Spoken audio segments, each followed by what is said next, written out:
La NBA revient à Paris et pour la première fois, je vais aller voir un match. J'ai déboursé un certain nombre d'euros pour admirer Wemby, donc voici un mini exemplaire. Et puis les joueurs d'Indiana qui vont nous régaler, je pense, avec leur attaque. Donc on va faire le point sur les effectifs des deux équipes et puis leur état de forme, hein, ça sera l'occasion. Ces deux matchs du 23 et 25 janvier 2025 de faire le point sur donc les Spurs. Alors, on commence par eux. Ils sont actuellement dans leur 58e saison historique, hein, pour info. Là, je suis sur Basketball Référence.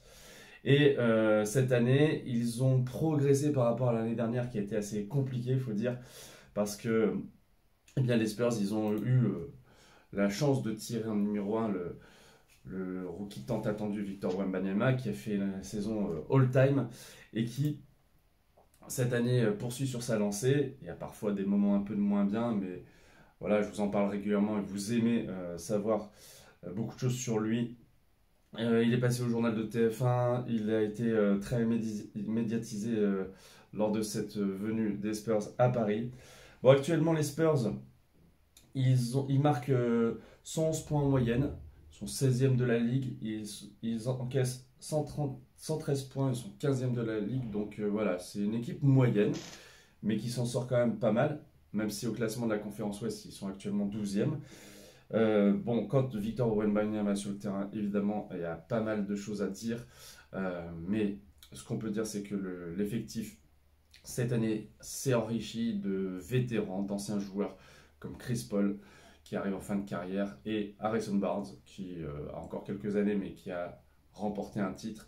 Et l'un comme l'autre apporte vraiment du solide en termes de jeu, voilà, d'expérience tout simplement. Et à côté de ça, on a des jeunes qui montent, donc Devin Vassell, qui on va dire est l'arrière, qui était associé l'an dernier beaucoup à Victor Wembanyama, mais qui s'est un petit peu blessé. Et du coup, on a un jeune Stephen Castle, drafté en numéro 4, un excellent choix des Spurs qui sont allés chercher ce meneur qui est capable déjà d'assumer pas mal de responsabilités.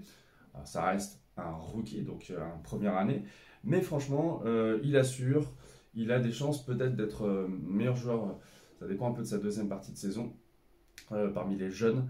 J'aime bien aussi Jeremy Swan qui est capable de combler un petit peu les trous et d'aller chercher des rebonds, d'apporter de la dureté en défense, scorer un petit peu aussi. Là, il sera peut-être blessé pour les matchs, il est dans l'effectif, mais on verra s'il joue. En tout cas, voilà, ces Spurs-là, ils arrivent pour conquérir le cœur des Français, si ce n'est pas déjà fait.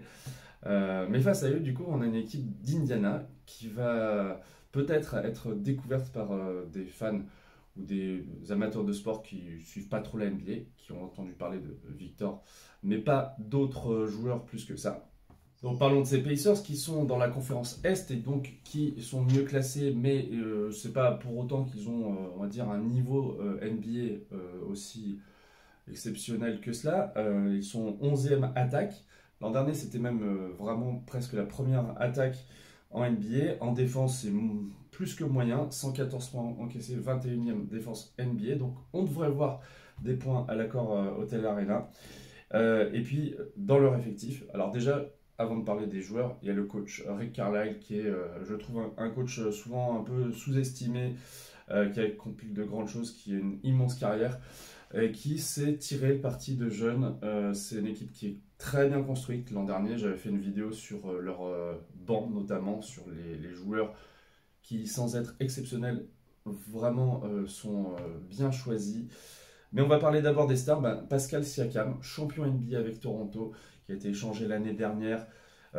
Il tourne à 20 points, 7 rebonds et 3 passes, une interception.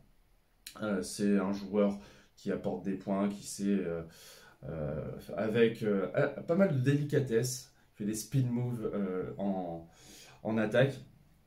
Donc, il y a moyen de briller à Paris, surtout que on l'a vu parler français avec bien sûr les médias. Derrière, il y a, je pense, la star de l'équipe historique de ces 2-3 dernières années, c'est Tyrese Haliburton, qui tourne à 18 points, presque 9 passes et 4 rebonds. Moi, je l'ai vu au JO alors dans un rôle très mineur. Et il a mal commencé l'année. Franchement, il avait enchaîné plusieurs performances assez pitoyables et indignes de son rang, on va dire. Sachant que depuis quelques matchs, ça va mieux. La franchise avait commencé avec un bilan, je crois, de 9 victoires et 15 défaites. Et maintenant, là, les choses se remettent en place. C'est aussi grâce à Bénédicte Mathurin, un arrière d'origine haïtienne, qui tourne à 16 points, 6 rebonds, 2 passes. Il apporte de la percussion, donc ça va être intéressant de voir comment les Spurs défendent aussi sur lui. Et puis le troisième meilleur scoreur, c'est le pivot Miles Turner, amateur de Lego, qui avait parlé de la tour Eiffel qu'il a construite avec, je crois, plus de 10 000 pièces l'autre jour, qu'il était devant la vraie tour Eiffel. C'est pas un pivot qui prend beaucoup de rebonds, hein. Les 7 rebonds par match, c'est pas énorme pour un pivot en, voilà, je crois en 31 minutes. Mais c'est un pivot qui shoot à 3 points. Il est à 40% à 3 points, hein. C'est 2 sur 5 en moyenne sur les matchs. Donc il ne shoot pas non plus énormément, mais il est assez efficace, il s'écarte du cercle. Donc ça va être intéressant de le voir avec Wemby en face à face. On a également Andrew Nembhard, qui est un arrière qui peut être un peu meneur, mais surtout deuxième arrière canadien, que j'ai vu au JO aussi, qui est super bon, qui prend de l'ampleur, on va dire, année après année. Et puis encore notre marqueur à 10 points, parce que la marque est très bien répartie du côté d'Indiana. Eh ben, c'est TJ McConnell, un meneur que j'ai hâte de voir, parce que c'est un petit meneur blanc qui est vraiment très rapide et malin. Audacieux, il a peur de rien, il a fait une belle carrière.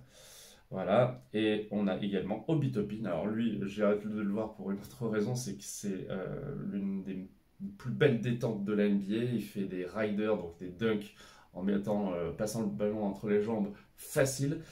On verra, on verra. Puis bon, après, il y a d'autres joueurs, Isaiah Jackson, Thomas Bryant, un pivot, Jarvis Walker, qui est un jeune joueur drafté l'année dernière et qui commence à prendre aussi un petit peu de volume.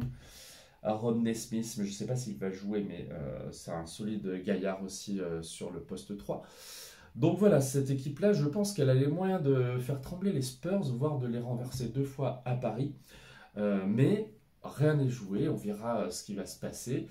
Et je suis encore une fois enchanté d'aller voir ce match. J'ai dépensé quand même beaucoup. Je vous avoue que pour aller voir États-Unis-Serbie, j'avais payé 120 € au JO. Et là, pour un match de saison régulière à Paris, là, j'en suis à 360, donc 3 fois plus cher. Mais bon, ça se fait que dans une vie, voilà, qu'une seule fois à Paris, en tout cas pour moi. Bref, voilà, je suis ravi d'y aller et ça va être chouette. J'essaierai de vous en reparler, bien sûr, après. Donc à bientôt sur le Seigneur des Arceaux. Salut!